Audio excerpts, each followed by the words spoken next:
Halo, perkenalkan nama lengkap saya Suyarya Balap Bernyawa. NIM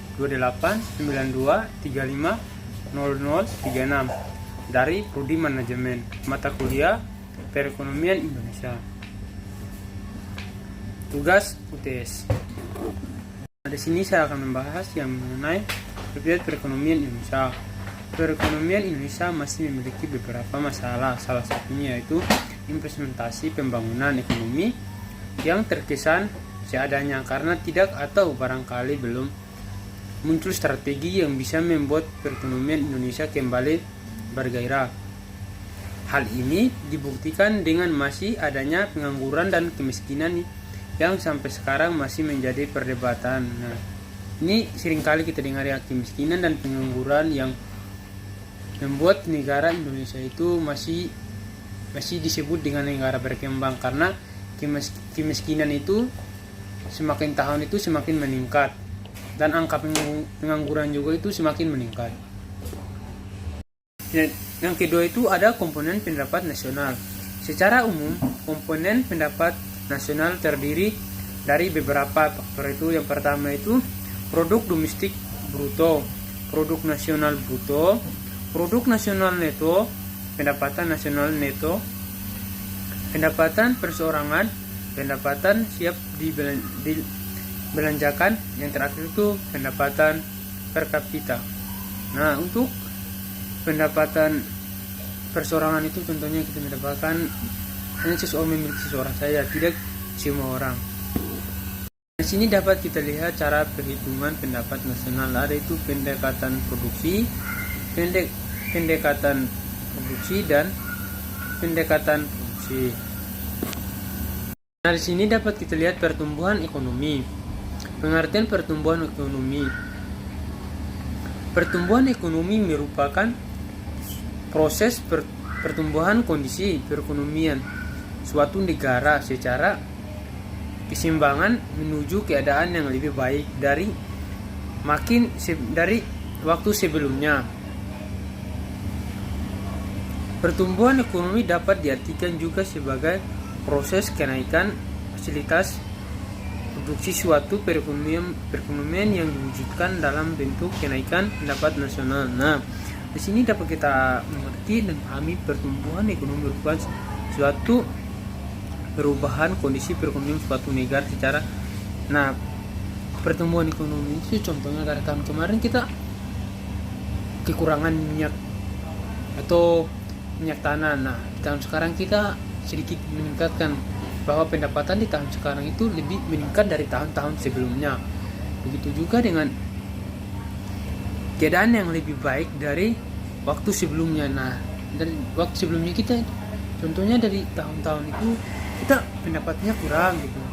Jadi di tahun-tahun sebelumnya pendapatan kita seperti ini nih, tapi dengan adanya perubahan, nah di tahun sekarang itu lebih meningkat pendapatan kita. Di sini dapat kita lihat pengukuran pertumbuhan ekonomi. Kondisi perekonomian suatu negara dapat dikatakan mengalami pertumbuhan apabila output ekonomi yang dicapai sekarang lebih tinggi daripada yang dicapai pada masa-masa sebelumnya. Pertumbuhan tercapai bila jumlah fisik barang-barang dan jasa yang dihasilkan dalam perekonomian suatu negara bertambah besar dan dari waktu-waktu sebelumnya. Nah, dapat kita lihat ya, kondisi perekonomian suatu negara dapat dikatakan mengalami pertumbuhan apabila output ekonominya yang dicapai sekarang lebih tinggi dari yang sebelumnya. Nah, di sini dapat kita lihat ya, yang dicapai ya, contoh di tahun kemarin kita hanya mencapai hanya 70%, 30%. Nah, di tahun sekarang kita mencapai 80% gitu. Dan dari pertumbuhan ekonominya dari awal-awalnya, dari masa-masanya, tentu dari tahun-tahun kemarin itu pertumbuhan ekonomi sangat kurang ya. Dan puji Tuhan di tahun sekarang kita dapat pertumbuhan ekonomi kita meningkat dari tahun-tahun sebelumnya. Nah, di perkembangan ekonomi Indonesia, jika dilihat dari perkembangan ekonomi Indonesia pada tahun 1998, semua orang pasti tahu bahwa ekonomi Indonesia mengalami keterpurukan akibat serangan ekonomi dari berbagai macam pihak. Namun, hal ini yang kemudian membuat orang kembali berpikir untuk meningkatkan tata ekonomi agar Indonesia lebih baik dan kembali meningkat seperti beberapa tahun sebelumnya. Nah, kita dapat lihat ya, jika kita lihat ya di tahun-tahun sebelumnya, contohnya itu pada tahun 1998, kan pasti orang-orang semua tahu sejarah itu, karena kita itu sangat mengalami yang namanya keterpurukan atau lebih kemiskinannya yang sangat berat. Tapi lanjut, pada tahun 2015 perkembangan Indonesia juga dinilai baik dalam beberapa sisi, akan tetapi di sisi yang lain perkembangan Indonesia dinilai kurang memuaskan apabila nilai secara global dibandingkan negara-negara lain yang berkembang. Perkembangannya Indonesia memang dinilai dari lebih baik.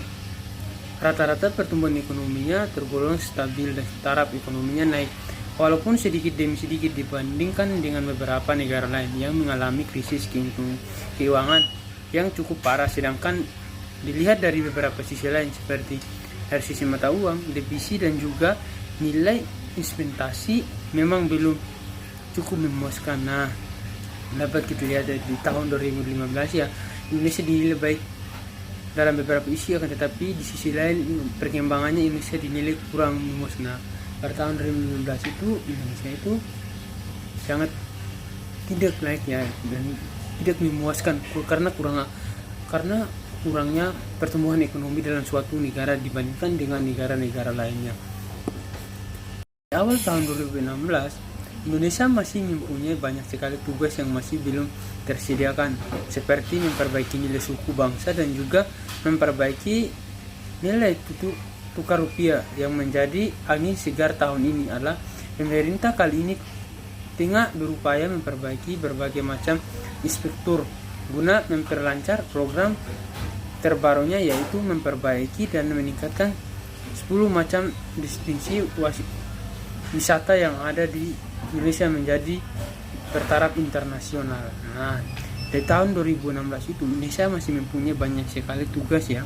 Dia itu masih banyak sekali tugas-tugas yang belum tercapai atau yang belum diselesaikan, seperti memperbaiki nilai suku bangsa itu dan juga mempernilai mata tukar uang rupiah itu. Yang menjadi angin segar tahun ini adalah pemerintah yang berupaya. Nah, di sini pemerintah sudah berupaya supaya bisa memperbaiki dan macam-macam instruktur guna memperlancar program terbarunya, itu memperbaiki dan meningkatkan 10 macam destinasi wisata yang ada di sana. Itu pemerintah upaya untuk mengelola wisata-wisata yang berada di Indonesia supaya layak perekonomian juga, supaya meningkat dan tambah maju. Sekian dan terima kasih dari video pembelajaran saya yang mengenai perekonomian Indonesia. Mohon maaf jika ada tutur kata yang salah atau salah pengucapan, mohon dimaafkan. Terima kasih.